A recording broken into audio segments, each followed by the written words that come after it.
Can we talk for a minute about our Integrating Heart and Mind workshop? Absolutely. I'm excited. It's coming up in the fall of 2024. I'm so excited. We changed the format to make it more accessible to people with like work schedules and personal schedules. And so this time we're going to do it 3 hours on a Friday afternoon or evening, depending on where you're at, and 5 hours on Saturday for 2 different weeks in September.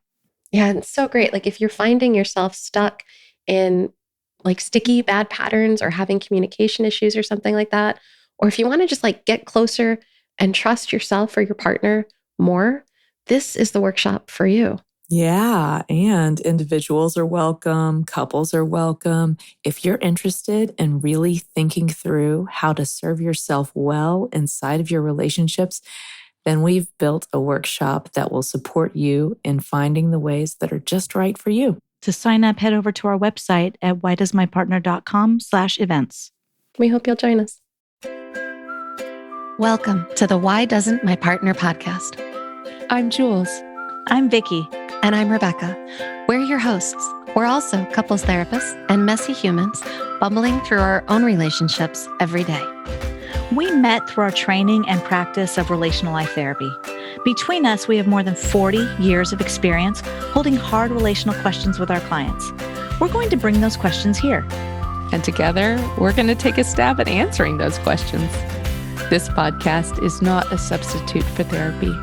If something you hear in this episode stirs something deep within you about your relationship, reach out to a couples therapist in your area.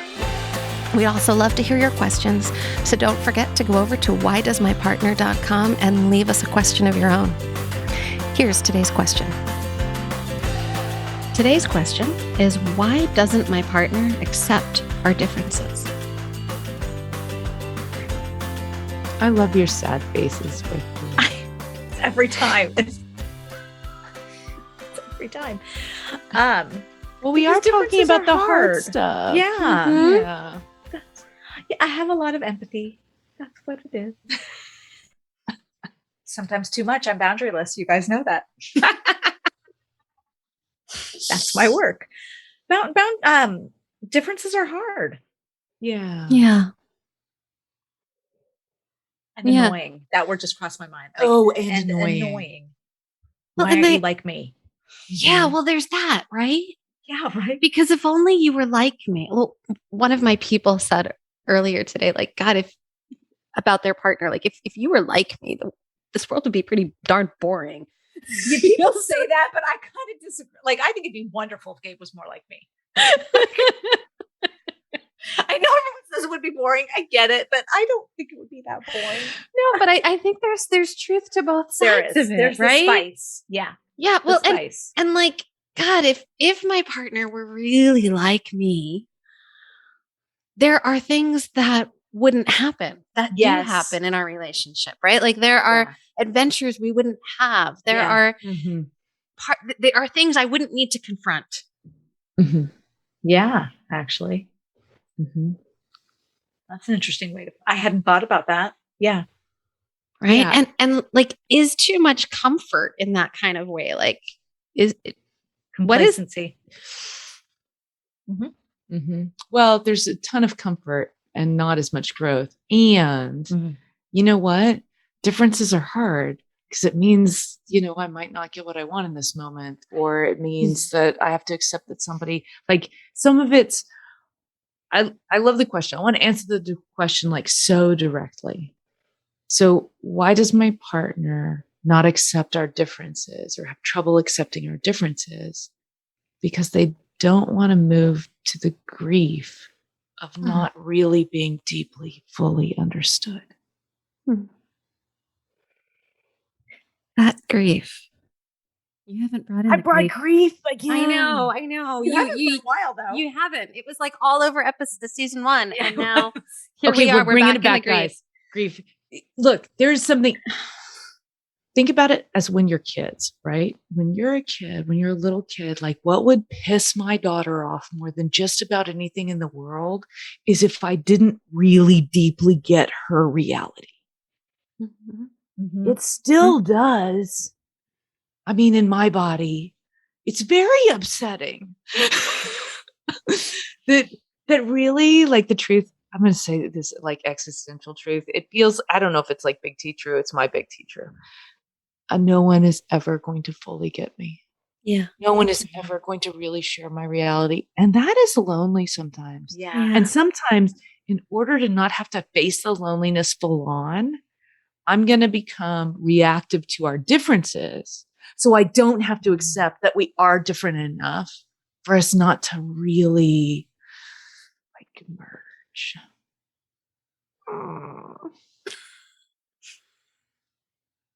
And so what do is we imagine that when you're different from me, that's dangerous to me in some way, Mm-hmm. even though it's not.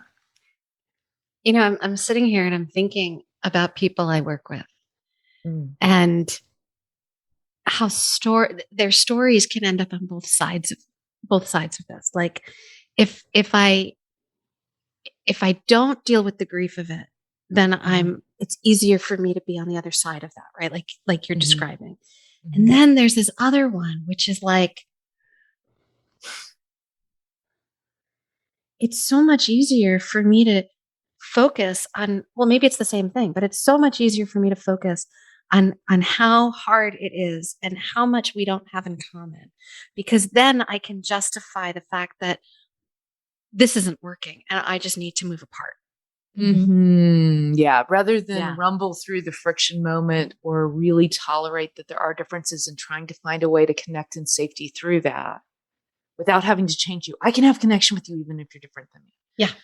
Right. But rather than doing the rumble and the friction and trying to figure that out, sometimes it's easier to tell myself a story of we're just too different. Yeah. I might as well give up. So it's like a message of shutdown then. Yeah. Yep. So it could go either way. Yeah. So it could be a grief avoidance move, or it could be a friction avoidance move. Yeah. I'm with you 100%. I love it. And I hear that a lot in my sessions too, Rebecca, more from my individuals, actually. I get it from both. Yeah.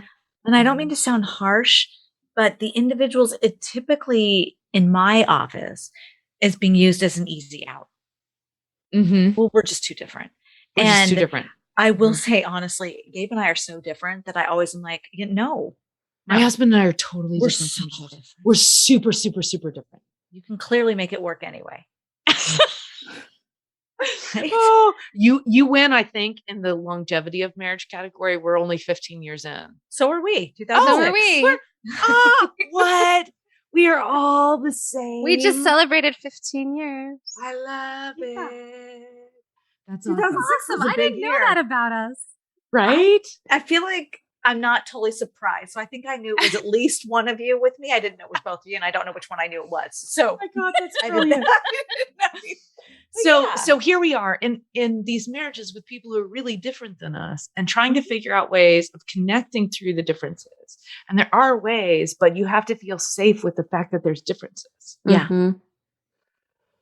Because doesn't the brain interpret differences, Jules, as unsafe? Threats? Well, Threats. yes Thank and you. no. Yes and no. Okay. I'm not going to universally say yes to that. That's way Okay. more nuanced than that. Good to know. So some people have more of a seeking response when it comes to difference, and some people have more of a wariness response when it comes to difference. And that's actually a DNA thing. So surprise, new. Some people have a little bit of a wariness take on it where they might move back as an initial moment. That could be psychologically, that could be physically. And other people actually, when they see surprise, when they see something new, actually lean in. That is And so move cool. towards. And we're born that way. And yeah, so, well, entirely born that way. I'm not going to go there because what are we but this conglomeration of nature and nurture? And I don't even know why we're trying to have an argument about which one did what. Right. It's so spaghetti. But There's it's no in way our to DNA. determine. But it's in your DNA. So if you have a dopaminergic system, which is just a fancy neuroscience-y word for I like to move towards stuff, right? It's your seeking system. So if I have a dopaminergic system, that's a little bit more, it flows bigger, right? I'm going to actually have a seeking interest, curiosity response to new, different. I can't help. My brain is like doing these little things right now, and I can't show you them, so I want to tell you about them. But I'm wondering if Okay, epigenetics, transgenerational transmission of trauma, and Mhm. like it's in our DNA, but Mhm. that's about all I could spit out right now. But like there's yeah, Right. Concepts are there. They're floating. So, Yep. no, yes. So, some of the epigenetic studies on post traumatic stress disorder, for Mhm. example, are showing that up to 3 generations beyond an initial trauma, Yeah, somebody might have genetic coding to be more wary, right.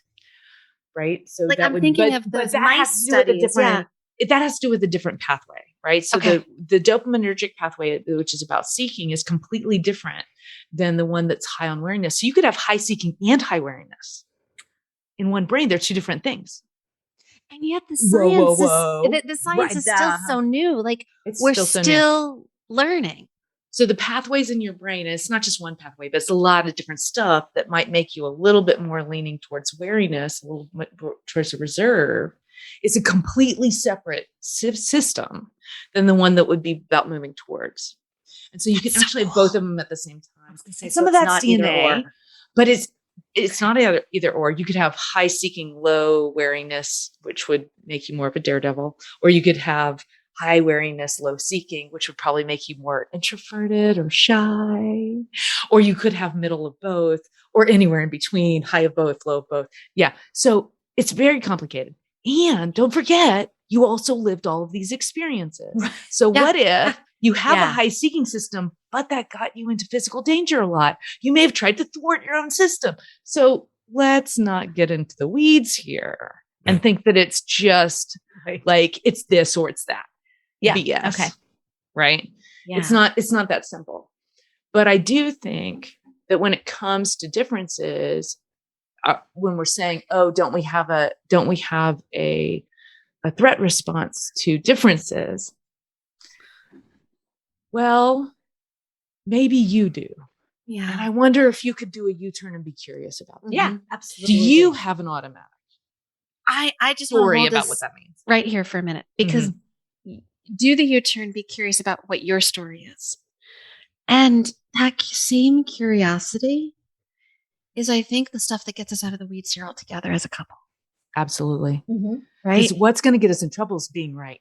Yeah, Right? So needing to yeah. be right. my Yes. difference from you means I'm more right than you are about this thing. That's going to get you into trouble with your partner every single just stop it. Yeah. But what do we do instead? Right. So what do we do instead, right? We turn towards that space in between us. Like, can we bring some version of curiosity, like a compassionate curiosity, as Terry would say, about our partner's subjective experience? Like, what is happening for them right now?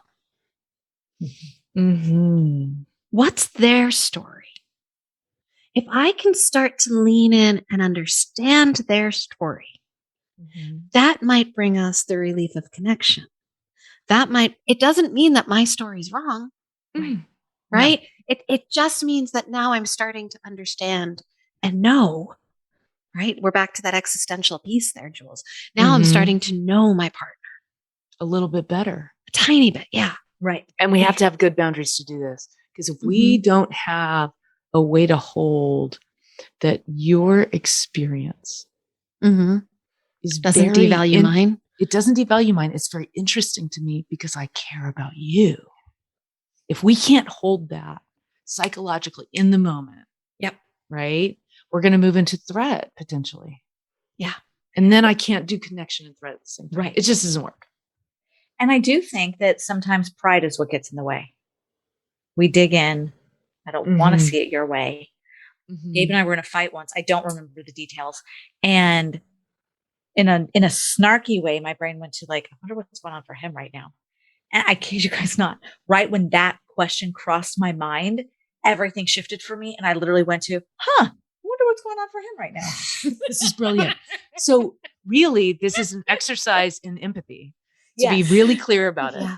So if you get into a space where either you're getting feedback that you're not tolerant of differences in your partner, because they may be right about that, or you're curious about your own stuff, or you end up with a partner who maybe is having trouble with differences, the answer really is to be curious about what's happening in the other guy. Mhm. and be really interested in understanding the felt sense, the reality, and just believing them. Yeah. Not believing them about like everything that they're saying is factually accurate, but everything they're saying is what they are really experiencing. Because the Accurate in alternative, that way. yeah, the alternative to being curious is staying stuck, right? The Mhm. alternative to being curious is Mhm. living inside of the energy that comes with being in that discord. And Mhm. I like to think of that like we're inside of like a biosphere. We're inside of an ecosystem. And there's an air in here. And everyone who's in this relationship, like if it's me and my husband and we have 2 kids and maybe there's some in-laws, like all of us who are part of this relationship who are breathing this air, right? And do you want that air to be stuck air or not? Right. Like, I'm polluting it with when I'm bringing in just like the contempt and the judgment and the why can't you and you don't see it the way I see it, right? Like that's all pollution. And now I'm breathing that air in. We all are. We all are. So it's We not all just are. when we're cleaning this up, it's not just about cleaning it up on behalf of you. It's Right. about No. cleaning it up on behalf of us so that we can get to the relief of connection. Yeah. So That's that right. even if I don't experience the world like you, there is a moment where me getting how you do is a shared reality. Mhm. And Because now I understand that's you. the connection moment. Yeah. Even if you don't agree with me, that I feel understood by you, it's just like, Yeah, I like that you use the word relief. I mean, that's Yeah. really what that is that sigh of relief. And we don't have to fight right now. Right. Yeah. Because And it it's moves that us out of moment. this Get it. repair. Right. Yeah. It's that moment of, oh, okay, you see me. You see me. Oh, Yeah. okay. Yeah. Now I don't need to fight so much, right? Like I don't need to fight to be seen. Oh, okay. And if you are somebody who comes in and tries to get your partner to see your reality, it may be that that's what's going on, that you're not feeling seen. Yeah. So it can help sometimes to name that. Yeah. Oh, you know what would help me so much? I get it. I'm not feeling seen. What would help me feel seen right now is listening to me and telling me if it makes a little bit of sense how I'm experiencing the world. Could you do that for me? It could be something that simple. Your whole tone changed. Your whole demeanor changed as you said that. Yeah. And I find that I do that too. Like even when I'm talking to my clients, when I drop into a different layer or level of it, my whole demeanor shifts with it.